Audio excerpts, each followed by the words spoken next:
The husband comes home and the wife decides to throw him a party, and tells him to welcome him back home, and the daughters are happy that their father has arrived, because they missed him so much, and the wife tells him that she's had a baby boy that he's always dreamed of, and the husband asks if it's serious, and asks to see it.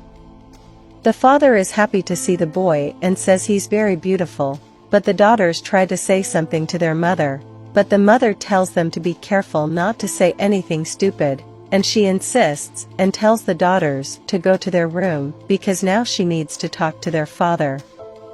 The wife says it's good that her husband has arrived, but he says she's finally done something right, and asks her if she's seen how right it is when she obeys him, as well as making sure that she, the girls, and his son will have a place to live, and she asks if that means they won't be separating, and he says not yet. But now he tells her to make something to eat because he's starving, and tells her to do it soon while he's enjoying his new baby.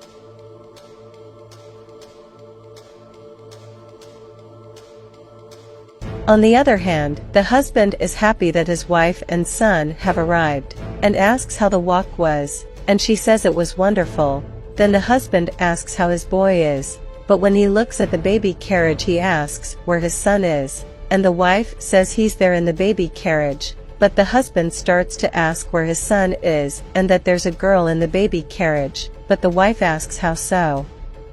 The wife says it can't be and asks when it happened and that it's a girl who's there, and the husband says he can't believe she's lost their child, and asks how she did it and what she did.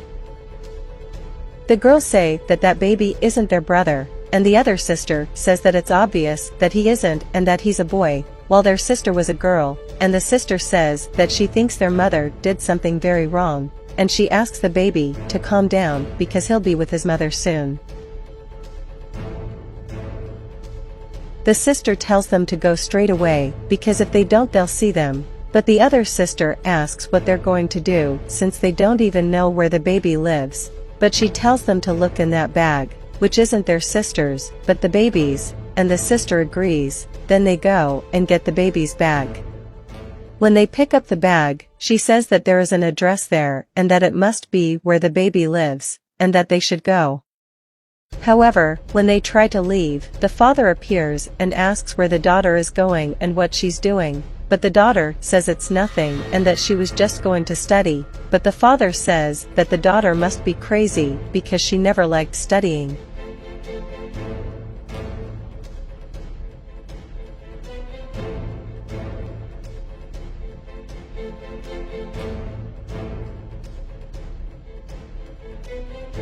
The sister says it must be that house, but the other sister asks her if she's sure, and she says it's the address on the card and that they should go now.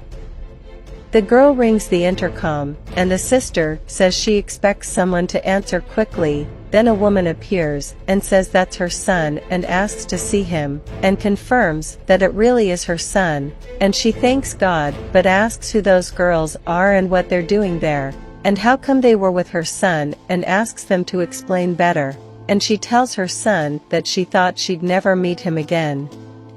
The girl asks if she's the one with their sister, and the woman says yes, and asks them to come in and talk.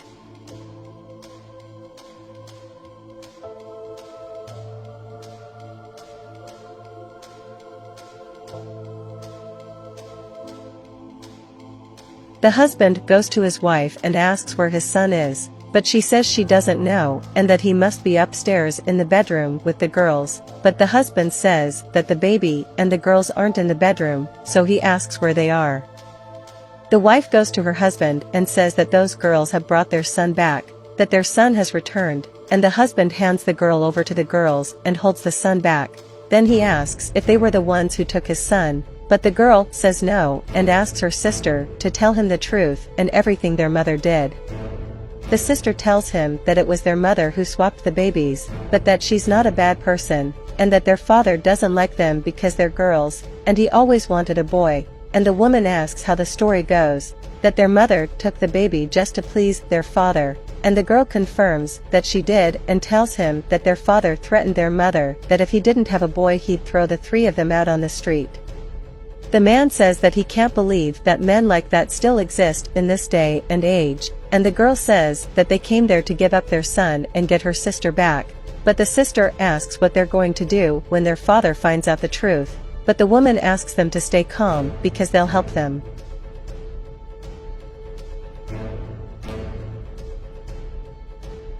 The wife asks what the husband is talking about and that she doesn't know, but the husband asks where his son is and says she's useless and doesn't know how to do anything properly, and again he calls her useless and that she doesn't know how to look after his son, but he makes it clear that if anything happens to his son she'll see, and asks if she's listening. But the wife apologizes and says she doesn't know and that she's sure the daughters took the baby for a walk, but she asks him to please calm down. The husband says that she and his daughters are only a nuisance to him, but that when they arrive she's going to pack up all her things and leave his house, and that she's also going to take his daughters and that only his son will be left there, but the wife says that he can't do that and that they have nowhere else to go, but the husband says that he doesn't care where she goes and that she's useless, and neither are her daughters, and he asks if she's crying and that he's going to give her a very good reason to cry now. However, the man arrives and asks what's going on there, but the husband says that he's the one asking who he is and what he's doing with his son, and the girl tells her mother that they found their sister, but the husband asks what she means and what she's talking about.